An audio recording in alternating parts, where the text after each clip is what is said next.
بسم الله الرحمن الرحيم. Assalamu alaikum fam, welcome everybody. Today I want to talk to you guys about righteousness and good deeds. What does it mean to be good? What makes a person righteous? God tells us, indeed, those who have attained faith and have done righteous deeds, those are the best of all beings. Quran 98:7. So everyone wants this, right? Don't we all want to be the best in the eyes of our Creator and do good? We do. It's natural for us to seek improvement for ourselves and our communities. But what does doing good actually mean? Because if you think about it, what's good for a chicken restaurant is death for the chicken. What's good for one person could be evil for another. So is there some kind of a guideline we could use to help us decide what is right, especially when making quick day-to-day decisions? And also, does being nice and a good citizen make us righteous? Or is righteousness something different? Fam, let's break it down. One thing I hear people say a lot, especially in the Russian American Christian communities, is that they don't need to actually learn about God and religion because they are not scared of hell. So I ask, why not? And they say, well, I'm a good person. When I follow up and ask, well, what does that mean?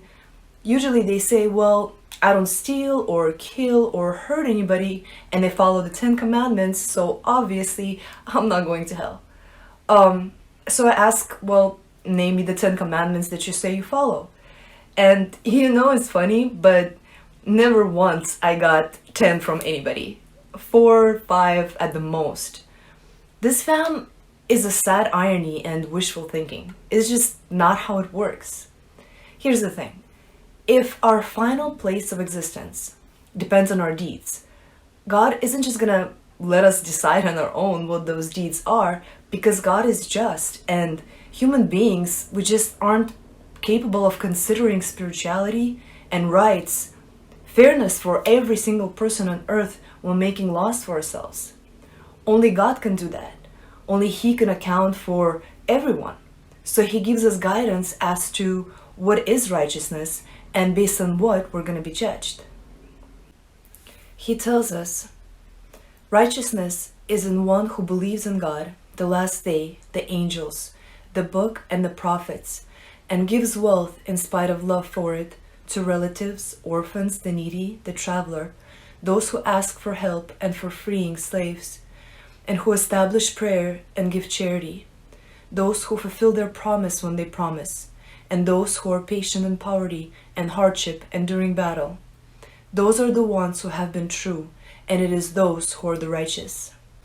Fam, here we could see that righteousness is divided into two categories. One is our beliefs, our spiritual side, and the second is our deeds. These two, they go together and aren't complete if one of them is missing. For the first side, our beliefs, to attain righteousness, we must believe in one God, believe in the day of judgment, believe in angels, believe in prophets, and the scriptures revealed to them. Sounds simple enough, right? I mean, many people who don't even practice religion, they already have this sort of built into them. Now, the second side is our deeds. We must help others with whatever we have, whatever wealth is to us. And it's not necessarily money. Those who have none can have food they could share, or shelter, or things that they own. Whatever we have that is more than our needs, we're to use it to help others who don't. And who are the others? They are our relatives, orphans, travelers, the people standing by the freeways with the homeless signs, them. And those who are directly asking us for help. We must also use our wealth to help free people in captivity, slaves. Now, we think slavery is just referring to people back in the day, but no, there's modern day trafficking. A person could be enslaved by an abusive partner, or unfair labor, or substance dependency. All these people are captives to what binds them, and they aren't free. They need help, so we are to help them.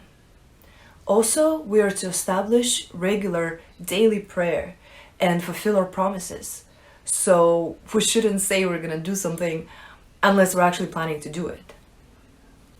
We are to be patient when struck with poverty or hardship, and patient during battle. Now, most of us aren't soldiers to be patient in battle, but battle doesn't necessarily mean combat. It could mean battle with our own self, our so-called inner demons. We need to stay calm and be patient no matter what it is we're facing. Following these develops righteousness. But just like the requirements are twofold, so is the reward. For our soul, being righteous will lead it to returning home to heaven. As God promised us in the Quran, on that day the dominion will be that of God. He will judge between them, so those who believe and act righteously will be in the gardens of bliss. Quran 22:56. As for our physical existence, our Creator tells us, whoever believes and acts righteously, there will be no fear for them, nor will they grieve. Quran 6:48.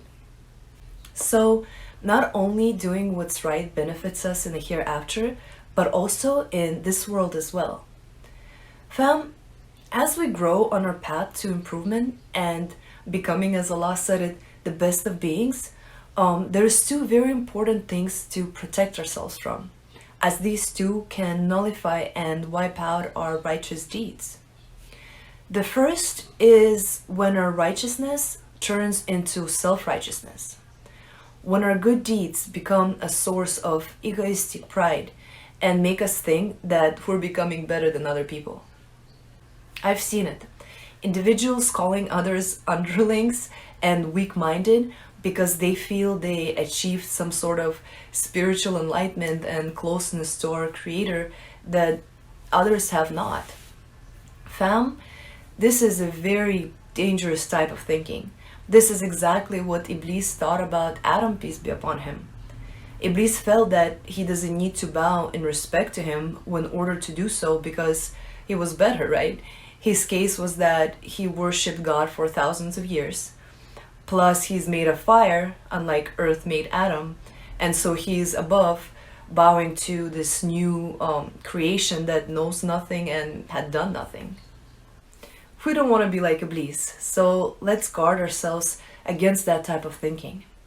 As long as we are alive and have a future, the worst of people can become the best, and the best of people can become the worst. The same people we're putting down today might be made authority over us tomorrow. So we need to strive towards being the best we can be and help lift each other up as equals, and remind ourselves that as long as we're walking on this planet, no one is better than anybody else. It is only on Judgment Day will the separation between the best of us and the worst of us will be made, and only Allah can be a judge to that. Until then, we are all, as they say, either brothers and sisters in faith or equals in humanity. The second thing that voids our good deeds is when we do them and then continuously remind the person of what you've done for them. For example, your struggling family member asks you to borrow something, borrow some money or an item because they're in need, and you give it to them. Counts as good deed, right? But then a week later, the same family member comes over just to visit you, and you tell them, yeah, that last week that I gave you money to borrow, I really needed it myself, but I'm just trying to be a good person and do charity. So yeah, it's okay. Don't worry about it. And then, 10 minutes pass and you're like, yeah, I always help people. Like I helped you last week. You needed help and I helped you because that's who I am. I help poor and struggling like you. Fam, this kind of low-key belittling behavior makes a person feel uncomfortable and ashamed of their need, and removes any blessings we earned from doing that deed in the first place. Last thing I want to share with you, fam, today is a formula that helps me make a decision when I'm faced with a situation where I just don't know if what I'm about to do is a good thing or not from Islamic perspective. I hope some of you guys will find it helpful, and it goes like this. If it's good for you but bad for others, don't do it. If it's good for others but bad for you, don't do it. If it's good for others and good for you, then go for it. But at the end of the day, fam, whenever we act righteously, we become the first benefactor of it. And whenever we do evil, we harm ourselves and become the first victim of it. God tells us, whoever does a good deed, it is for himself, and whoever does evil, it is against the self. Then to your Lord you will be returned. Quran 45:15. So you see, fam, we are free to do what we want, but let's strive towards righteousness, because we are, without a doubt, be brought back to the one who created us, and we will be accountable for everything we've done. Thank you, fam, for joining me today. If you haven't subscribed yet, please do, and I'll see you all next week, inshallah. Assalamu alaikum wa rahmatullahi wa barakatuh.